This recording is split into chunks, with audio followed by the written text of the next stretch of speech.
എല്ലാവർക്കും നമസ്കാരം. ഇന്നത്തെ റെസിപ്പി നമ്മുടെ സ്റ്റഫ്ഡ് ചിക്കൻ ബണ്ണാണ്. അതിനായി ഫസ്റ്റ് ഡവ് തയ്യാറാക്കാൻ വേണ്ടിയിട്ട് 250 ml പാലാണ് എടുത്തിരിക്കുന്നത്. തിളപ്പിച്ചാറിയ പാലാണ്, ചെറിയ ചൂടുണ്ട്. അതിലേക്ക് ഒരു 2 ടേബിൾ സ്പൂൺ പഞ്ചസാര, 1.5 ടീസ്പൂൺ ഈസ്റ്റ്, ഒരു നുള്ളുപ്പ് എന്നിവ ചേർത്ത് നന്നായിട്ട് ഇളക്കി വയ്ക്കുക. ഇളക്കി ഒരു 10 മിനിറ്റ് അടച്ച് വയ്ക്കുക. അത് ഞാനിപ്പോൾ ഇവിടെ യൂസ് ചെയ്തിരിക്കുന്നത് ആക്റ്റീവ് ഡ്രൈ ഈസ്റ്റാണ്. ഇൻസ്റ്റൻറ്റ് ഈസ്റ്റ് യൂസ് ചെയ്യുകയാണെങ്കിൽ കുറച്ചും കൂടെ വേഗം തന്നെ പൊങ്ങി കിട്ടും നമ്മുടെ ബാറ്റർ. ഇപ്പോൾ ഇവിടെ ആക്റ്റീവ് ഡ്രൈ ഈസ്റ്റ് യൂസ് ചെയ്തിരിക്കുന്ന കാരണം ലൂക്ക്വാം പാലിൽ ആക്റ്റീവ് ഡ്രൈ ഈസ്റ്റും ഇത്ര ഇൻഗ്രീഡിയൻസും കൂടെ ചേർത്ത് അടച്ച് വയ്ക്കുക 10 മിനിറ്റ്. അപ്പോഴത്തേക്കും അതൊന്ന് ചെറുതായിട്ട് ആക്ടിവേറ്റ് ആവും. ആ 10 മിനിറ്റിന് ശേഷം തുറന്ന് വീണ്ടും ഒരു മുട്ട ഇടുക. ഒരു മുട്ടയിട്ട് നന്നോണം വിസ്ക് ചെയ്യുക. ഒരുപാട് വിസ്ക് ചെയ്യേണ്ട, ജസ്റ്റ് ഒന്ന് ബ്ലെൻഡ് ആയാൽ മതി. എന്നിട്ട് അതിലേക്ക് 1 ടീസ്പൂൺ ഓയിൽ, നമ്മുടെ സൺഫ്ലവർ ഓയിൽ, 2 ടീസ്പൂൺ ബട്ടർ ഉരുക്കിയത്. നല്ലൊരു മയം കിട്ടും, നല്ല സോഫ്റ്റ് ആവാൻ വേണ്ടിയിട്ടാണ്. നല്ലൊരു ബട്ടറിൻ്റെ ഒരു ഫ്ലേവർ വരും നമ്മുടെ ബണ്ണിന്. ഇതിലേക്ക് ഞാൻ ഇപ്പോൾ 400 ഗ്രാം മൈദയാണ് എടുത്തിരിക്കുന്നത്. അളന്ന് വെച്ചിരിക്കുന്ന മൈദയാണ് 200 ഗ്രാം, 2 ഗ്ലാസ്. 400 ഗ്രാം മൈദ കുറച്ചായി ചേർത്ത് നന്നായിട്ട് ബ്ലെൻഡ് ചെയ്യുക. ഇളക്കിക്കൊണ്ടിരിക്കുക. അപ്പോൾ ഓൾമോസ്റ്റ് ഡഫായിട്ടുണ്ട്. എന്നിട്ട് അത് ഇപ്പം നമുക്ക് ശരിക്കും പറഞ്ഞാൽ കൈ കൊണ്ട് താക്കാൻ നമുക്ക് മാനിപ്പുലേറ്റ് ചെയ്യാൻ പറ്റില്ല ഈ സാധനം. അപ്പം അതിനായിട്ട് എന്താ ചെയ്യേണ്ടതെന്ന് വെച്ചാൽ ജസ്റ്റ് ഇതൊന്ന് ഒരു സിലിക്കോൺ സ്പാച്ചുല കൊണ്ട് പ്രസ് ചെയ്ത് നമ്മൾ അടച്ചു വയ്ക്കുക ഒരു ക്ലോത്ത് കൊണ്ട്. അപ്പോഴത്തേക്കും അത് ഫെർമെൻ്റായി തുടങ്ങും. ഇതേ കണ്ടില്ലേ, അത് ഡബിൾ ആയിട്ടുണ്ട് ആ ബാറ്റർ, ആ ഡഫ്. അതിന് ശേഷം നമുക്ക് കൈ കൊണ്ട് ഇടിക്കാം. അതിന് മുന്നേ നമ്മൾ ശ്രമിക്കുമ്പോഴേ നമ്മുടെ കയ്യിലൊക്കെ ഒരുപാട് ഒട്ടിപ്പിടിക്കും. കയ്യിൽ വേണമെങ്കിൽ കുറച്ചൊരു സ്വല്പം ബട്ടറോ നെയ്യോ പുരട്ടിയിട്ട് ഇത് നന്നായിട്ട് ഒന്ന് പ്രസ് ചെയ്ത് അമർത്തി കൊടുക്കുക. നന്നായിട്ട് ഒന്നും കൂടെ അത് നീഡ് ചെയ്തതിന് ശേഷം വീണ്ടും ഒന്ന് അടച്ച് വയ്ക്കുക. കുറച്ച് ബട്ടർ പുരട്ടിയിട്ടാണ് നമ്മൾ അടച്ച് വയ്ക്കുന്നത്. നന്നായിട്ട് ആ ബട്ടർ പുരട്ടിയിട്ട് നീഡ് ചെയ്യുമ്പോൾ നല്ലതായിട്ട് സ്മൂത്ത് ആവും ഡഫ്. അതിന് ശേഷം നമുക്ക് അടച്ച് വയ്ക്കാം.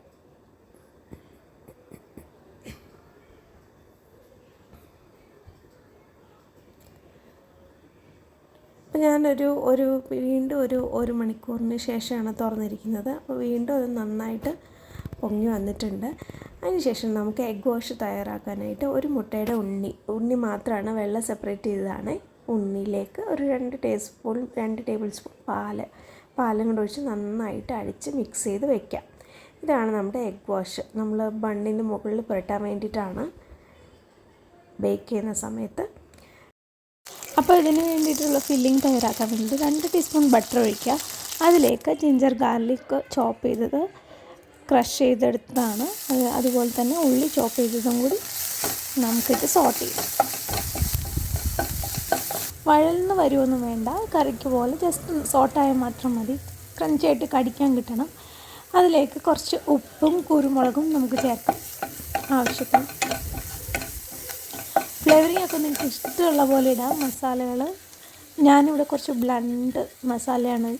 ബ്ലണ്ട് ടൈപ്പാണ് ചിക്കൻ ഉണ്ടാക്കുന്നത്. കാരണം കുട്ടികൾക്കൊക്കെ കഴിക്കാൻ നല്ലതായിരിക്കും. ഒത്തിരി നമ്മൾ എരിവും മസാലയൊക്കെ ചേർത്ത് കഴിഞ്ഞാൽ കുട്ടികൾ കഴിക്കില്ല. അപ്പോൾ അതിലേക്ക് ഞാൻ ക്രഷ്ഡ് ചില്ലി, പച്ചമുളക് ഇവിടെ ഞാൻ ചതച്ച് വെച്ചിരുന്നതാണ് യൂസ് ചെയ്തിരുന്നത്. ഇനി ഇത് ബോൺലെസ് ചിക്കൻ മേടിച്ച് ചോപ്പ് ചെയ്ത് ക്യൂബ്സായിട്ട് അരിഞ്ഞ് കഴുകി വാർത്ത് വെച്ചിരുന്നതാണ്. വെള്ളമൊക്കെ ഫുള്ള് പോയിട്ടില്ലെങ്കിൽ നമ്മൾ ചിക്കനിന് വെള്ളം ഇറങ്ങുമ്പോൾ കുറേ അധികം വെള്ളമായി പോകും. അപ്പോൾ അതുകൊണ്ട് അങ്ങനെയുള്ള ചിക്കൻ ഇട്ട് സോട്ട് ചെയ്യുക. അതിലേക്ക് ഞാൻ കുറച്ച് ജീരകം കൂടി ഇടുന്നുണ്ട് കേട്ടോ. ഇത് വേണമെങ്കിൽ നമുക്ക് ആദ്യം തന്നെ ചേർക്കാം. ഞാനിപ്പോൾ വിട്ടുപോയിട്ടുണ്ടായിരുന്നു, അതുകൊണ്ടാണ് ഫ്ലേവറിന് വേണ്ടിയിട്ട് ജീരകം ചേർത്തത്. പിന്നെ നമ്മുടെ സോയ സോസ്, ടൊമാറ്റോ സോസുകളൊക്കെ ഓപ്ഷണലാണ് കേട്ടോ.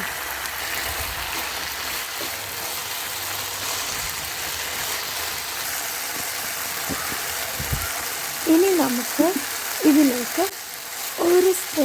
ഒരു ടേബിൾ സ്പൂൺ മൈദ ഇട്ട് നല്ലോണം ഇളക്കുക. ഞാൻ പറഞ്ഞല്ലോ ഞാനിവിടെ ഒരു ബ്ലെൻഡ് മസാലയാണ് ഉണ്ടാക്കുന്നത്, നമ്മുടെ ചിക്കൻ ആൽഫ്രെഡോ ടൈപ്പ്. അപ്പോൾ അതുകൊണ്ടാണ് മൈദ യൂസ് ചെയ്തിരിക്കുന്നത്. അതിലേക്ക് ഇനി പാലൊഴിക്കുക. ചിക്കൻ നന്നായിട്ടൊന്ന് ഓൾമോസ്റ്റ് വൈറ്റിഷ് ആയിട്ടുണ്ട്, നമ്മൾ സോട്ട് ചെയ്ത്. അപ്പോൾ വെന്ത് കഴിഞ്ഞപ്പോൾ ഒരുപാട് ഒഴിക്കാൻ പാടില്ല, അത് പൊടിഞ്ഞു പോകും. അപ്പം അതിലേക്ക് നമ്മളിനിയിപ്പോൾ പാലൊഴിച്ചിട്ട് ജസ്റ്റ് അപ്പോഴത്തേക്കും നമ്മൾ മൈദ ഒഴിച്ച കാരണം ജസ്റ്റ് ഒന്ന് കുറുകി വരും. നന്നായിട്ട് ഇളക്കി പറ്റിച്ച് വയ്ക്കുക. ഡഫിൽ നിന്ന് കുറച്ചെടുത്ത് ഒരു ചെറിയ ബോളാക്കി നമുക്ക് മാറ്റിയിട്ട് അത് പരത്തിയെടുത്തതിന് ശേഷം അതിലേക്ക് നമ്മുടെ ചിക്കൻ സ്റ്റഫ് ചെയ്യാം.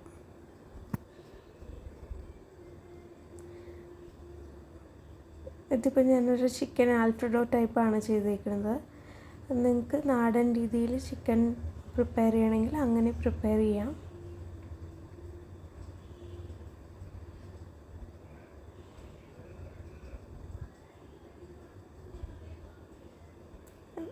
അത് നന്നായിട്ടൊന്ന് ബൈൻഡ് ചെയ്ത് കൊടുക്കാം. അതിന് ശേഷം 2 കൈ കൊണ്ട് ഒരു ബോൾ പോലെ ഒന്ന് ഉരുട്ടിയെടുക്കണം. അതിന് ശേഷം നമ്മുടെ എയർ ഫ്രയറിൽ ഒന്നുകിൽ ലൈനർ വെച്ചിട്ട് വയ്ക്കാം, അല്ലെങ്കിൽ അല്ലാതെ ഡയറക്റ്റ് നമ്മുടെ എയർ ഫ്രയറിൽ ബട്ടറൊക്കെ തേച്ച് നന്നായിട്ട് ഗ്രീസ് ചെയ്തതിന് ശേഷം ഇത് ബോൾ ആക്കിയത് നീഡ് ചെയ്തത് വെച്ച് കൊടുക്കാം. ജസ്റ്റ് ഒന്ന് റൗണ്ട് ഓഫ് ചെയ്യണം ബണ്ണിൻ്റെ ഷേപ്പ് പ്രോപ്പറായിട്ട് വരാൻ വേണ്ടിയിട്ട്. എന്നിട്ട് നമുക്ക് മുകളിൽ എഗ് വാഷ് തേച്ച് കൊടുക്കാം. അതിനുശേഷം വൈറ്റിൽസ് ഇടാം. അതിൻ്റെ മുകളിൽ വെള്ളയെല്ലാണിത്. ഇനി നമുക്ക് 180 ഡിഗ്രിയിൽ ബേക്ക് ചെയ്യാം. 12 മിനിറ്റ്സ് ആണ് ഞാൻ വെക്കുന്നത്. 180 ഡിഗ്രിയിൽ ഒരു 7 മിനിറ്റ്സ് ആകുമ്പോഴത്തേക്കിനും ഓൾമോസ്റ്റ് നമ്മുടെ എഗ് വാഷ്ഡ് ചെയ്ത പുറമൊക്കെ നന്നായിട്ട് ഒരു ഗോൾഡൻ കളർ ബ്രൗൺ കളറാവും. അതിന് ശേഷം ഒന്ന് തിരിച്ച് വെച്ച് നമ്മൾ മറുവശം കൂടെ എഗ് വാഷ് ചെയ്തിട്ട് ജസ്റ്റ് ബേക്ക് ചെയ്യുക. ബാക്കി 7 മിനിറ്റ്സ് 5 മിനിറ്റ്സും കൂടി ബേക്ക് ചെയ്തെടുത്ത് നമ്മൾ പെർഫെക്റ്റായിട്ട് ബൺ കിട്ടുന്നതായിരിക്കും. നല്ല സോഫ്റ്റാണ്. ഇതിപ്പോൾ ഞാൻ കുറച്ച് വലുതായിട്ട് വെച്ച കാരണം ഒന്നേ വെക്കാൻ പറ്റുള്ളൂ. നമ്മൾ കുറച്ചും കൂടി ചെറിയ ബോൾസായിട്ട് വെക്കുകയാണെങ്കിൽ നമുക്കൊരു 3-4 എണ്ണം വയ്ക്കാം.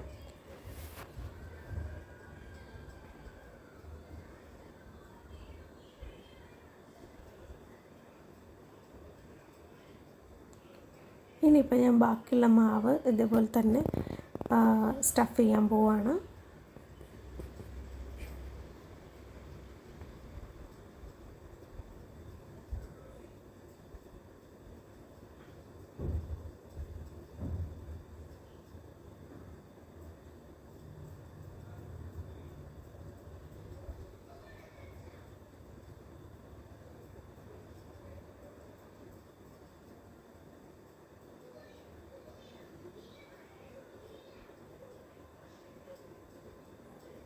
ഇത് ഞാൻ നോർമലായിട്ട് തന്നെയാണ് സ്റ്റഫ് ചെയ്യുന്നത്.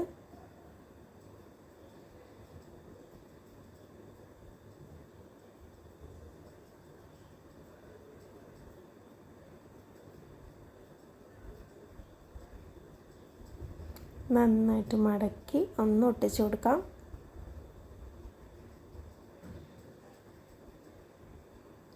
മൈദ ആയത് കാരണം തന്നെ നന്നായിട്ട് അത് ഒട്ടി ഇരുന്നോളും, പൊട്ടി വരുമൊന്നുമില്ല. കുറച്ച് കട്ടിക്ക് തന്നെ ചെയ്തോളൂ. ജസ്റ്റ് സൈഡൊക്കെ ഒന്ന് നീഡ് ചെയ്ത് കൊടുക്കുകയാണ്, ഷേപ്പ് ആക്കി കൊടുക്കുകയാണ്. കാരണം ബൺ നമ്മൾ ആക്കി വരുമ്പോൾ ഒരു ബണ്ണിൻ്റെ ഷേപ്പ് വേണ്ടേ, അതുകൊണ്ട്.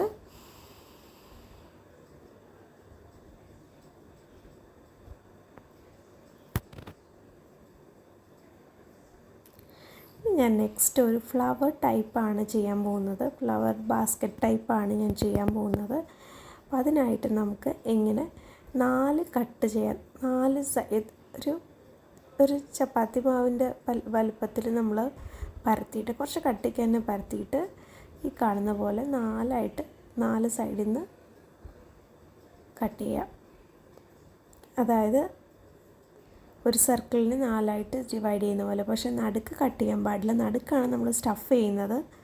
എന്നിട്ട് നമ്മൾ ഫ്ലവർ പോലെ അത് മടക്കി ഒട്ടിക്കുക. മൈദ ആയതുകൊണ്ട് പെട്ടെന്ന് തന്നെ ഒട്ടും. ഇനി അടുത്ത 2 പെറ്റൽസും കൂടി അതിലേക്ക് ചേർത്ത് വയ്ക്കാം. മുകളിൽ നിങ്ങൾക്ക് ചീസ് ഇഷ്ടമുള്ളവർക്ക് ചീസ് വയ്ക്കാം. പിന്നെ വേണമെങ്കിൽ നമ്മൾ കഴിക്കുന്നതിന് മുമ്പ് കുറച്ച് സോസും കൂടെ ഒഴിക്കാം. ഞാനിപ്പോൾ ഇവിടെ സോസ് യൂസ് ചെയ്തിട്ടില്ല. ജസ്റ്റ് ചീസ് മുകളിൽ വെച്ചിട്ട് ബാസ്ക്കറ്റ് പോലെ ആക്കിയിട്ട് എടുക്കുകയാണ്. നന്നായിട്ട് ഒട്ടിച്ച് കൊടുത്തിട്ടുണ്ട്.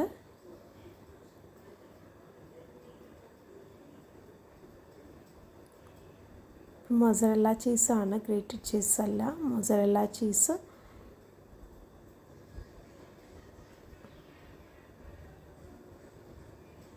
വെച്ച് കൊടുത്തിട്ടുണ്ട്.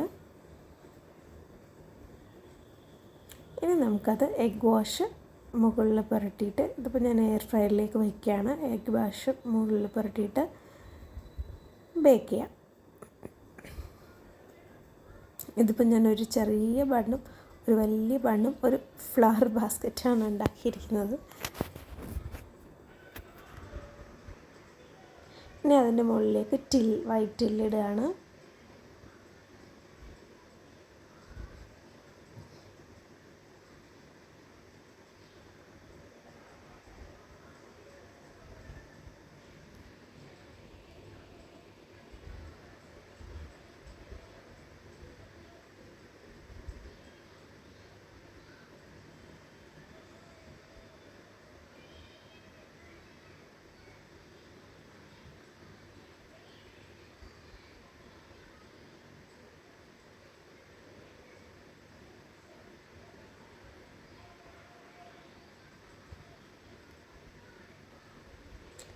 അപ്പം നമ്മുടെ ബൺ റെഡി ആയിട്ടുണ്ട്. അപ്പോൾ ഞാനത് തിരിച്ച് വെച്ച് അവിടെയും എഗ് വാഷ് പുരട്ടിയിട്ട് ബാക്കി 4 മിനിറ്റ് 7 മിനിറ്റ്സ് കഴിഞ്ഞപ്പോൾ ഞാൻ ഓപ്പൺ ആക്കിയിട്ടുണ്ടായിരുന്നു.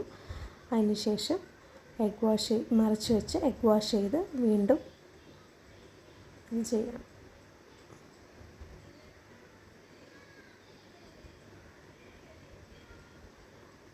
അപ്പോൾ അടുത്തൊരു ബാച്ചും കൂടെ വയ്ക്കുകയാണ്.